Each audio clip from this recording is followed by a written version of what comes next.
உங்க உம்மாவை நீங்கள் வீட்டுக்கு ஒரு நாள் ஓடி போவீங்க. எல்லா நாளும் உங்களோட உட்கார்ந்து பேசிய உம்மா, உங்களுக்காக வேண்டிய ரமலான் மாதத்திலே சாப்பாடு தயார் பண்ணிய உம்மா, நீங்கள் போகிற நேரம் எல்லாம் அடுப்பக்கரையில் நின்று தன்னுடைய முழு வேலையும் செய்த தாய், அவர்கள் இறந்து போகிற நாள் திடீரென்று அது முன்கூட்டி சொல்லப்படாது. அப்படி இறந்து போகிற நேரம் அவர்கள் உட்கார்ந்த சோஃபாவை நீங்கள் பார்ப்பீர்கள், அவர்கள் உட்கார்ந்த மாட்டார்கள். அவர்கள் தூங்கிய பெட்ரூமிலே யாரும் இல்லை. அடுப்பக்கரையிலே அவர்கள் நின்றதை கற்பனை பண்ணி தான் நீங்கள் பார்க்கணும்.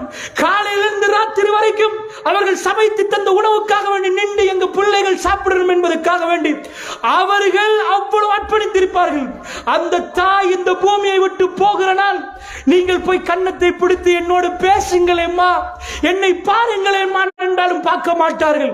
அல்லாஹ்வுடைய நல்லடியார்களே, அவர்களுடைய ஜனாசாக்களை தூக்க முன்னாடி ரஹ்மானுக்கு முன்னாடி அவர்கள் நிப்பாட்டப்படுகிற நேரம் அவர்கள் ரஹ்மானுக்கு முன்னாடி நல்ல நிலைமையில் நிப்பாட்டப்பட்டு ஜன்னாவுக்கு அவர்கள் வாக்களிக்கப்பட வேண்டும் என்று சொன்னால் குடும்பம் குடும்பம் சகிதமாக தீனுல் இஸ்லாத்துக்குள் நுழைய வேண்டும். அல்லாஹ்வுடைய நல்லடியார்களே, நாம் உறவு பாராட்டுகிறோம். எங்க கல்விகள் எல்லாம் மிகவும் உணர்வோடு இருக்கிறது. எங்களுடைய குடும்பம், எங்க தாய் தகப்பன் பிள்ளைகள் உணர்வோடு வாழுகிற ஒரு சமூகம். மறுமையை பற்றி நினைத்தால் இந்த இரவு பயங்கரமாக இருக்கும். நான் செய்கிற பாவத்தை இறைவா மன்னித்து விடு. உன்னை சந்திக்கிற நேரம், உன்னை பார்க்கிற நேரம் நீ என்னை பார்க்க வேண்டும் இறைவா. நீ எனக்கு ஜன்னாவை தர வேண்டும் இறைவா. என்னை மன்னித்து விடு இறைவா. இந்த உணர்வு ஒரு அடியானுக்கு வர வேண்டும். பெரியவர்களே, இந்த உணர்வு எனக்கு மட்டுமல்ல, உங்களுக்கு மட்டுமல்ல, குடும்பமாக உட்கார்ந்து ரப்பிடம் அழுது ரப்பிடம் கேட்க வேண்டும்.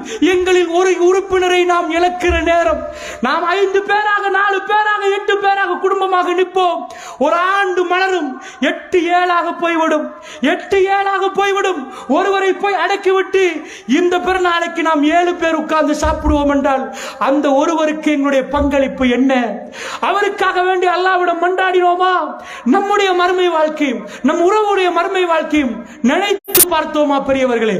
அதனால் சொல்லுகிறேன், பாலைவனத்து மண்ணிலே மிக தெளிவான ஆதாரங்கள் இருக்கிறது. அல்லாஹ்வுடைய நல்லடியார்களே, இதை நான் ஏன் முன்கூட்டியே மறுமை நாளுடைய அடையாளங்களை சொல்வதற்கு முன்னாடி சொன்னேன் என்றால், இளைஞர்கள் இன்றைக்கு வர வர பலகீனமாக போகிறார்கள். பாட்டும் கூத்தும் படமும் உடைய கல்புகளை நிறைத்து விட்டது. எப்பொழுதும் அசிங்கமான பாட்டு, ஆபாசமான பாட்டு, ஆபாசமான காட்சி கல்புகளை இருளாக்கி விடுகிறது. அதனால் அவர்களுக்கு அல்லாஹ் அந்த உணர்வு இல்லை, மறுமை அந்த உணர்வு இல்லை. திரும்ப நம்பினால் பள்ளிவாசல் நிரப்பப்பட்டு இளைஞர்கள் கண்ணீர் மல்க சஜிதாவில் விழுகிற காலம் வரும். நாம் களத்திலே இறங்கி எங்களுடைய மிம்பர் மேடைகளை எல்லாம் உண்மையான தீனுல் இஸ்லாத்தை தூய்மையான வடிவத்திலே சொன்னால் வானத்திலே அந்த இரக்கம் ரஹ்மத் இறங்க ஆரம்பிக்கும். அல்லாஹ்வுடைய நல்லடியார்களே, அதனால் உங்களுக்கு மத்தியிலே பதிவு செய்கிறேன், வாழையடி வாழையாக கிடைக்கிற நம்பிக்கைக்கு பெருமதி இல்லை. காபிர்களும் அப்படித்தான் சொன்னாங்க. எங்க வாப்பா நம்பினார், வாப்பா நம்பினார், ஏண்டா சிலைய வணங்குறீங்கன்னு கேட்டா அப்பன் பாட்டனை காட்டினார்கள். இஸ்லாத்துக்கும் அப்பன் பாட்டனை காட்டக்கூடாது.